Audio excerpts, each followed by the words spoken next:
আচ্ছা নিয়ত করেছেন জোরে বলবেন না মারহাবা আর একটু জোরে হবে না মারহাবা এই মারহাবা তো পয়সা লাগছে না কি বলেন না মারহাবা বসেছি আলহামদুলিল্লাহ মায়া মায়া মায়া মায়া নবী আমার রাসূল আমার বিশ্ব নবী বিশ্ব রাসূল বললেন আমি স্ত্রীর জন্য পোশাক আর স্ত্রী স্বামীর জন্য পোশাক জোরে বলবেন না যদি তাই হয়ে থাকে স্বামীর পকেটটা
আমার মা বোনদের বলবো, মা বোনেরা শুনবে, মা বোনেরা যারা আছে, মা বোনেরা আপনারা আপনাদের প্যান্ডেলের ভিতরে থাকুন, কেউ বাইরে বার হবেন না।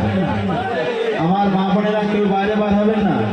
আপনাদের তাবারক দেওয়া হবে, ছেলেদের ভিড়টা একটু কমে গেলে, বার হয়ে গেলে আপনাদের তাবারক দেওয়া হবে। প্লিজ আপনারা কেউ প্যান্ডেলের বাইরে বার হবেন না। আপনারা যেখানে আছেন এক জায়গায় থাকুন, আপনাদের তাবারক এখনই দেওয়া হবে ইনশাআল্লাহ। নারায়ে তাকবীর।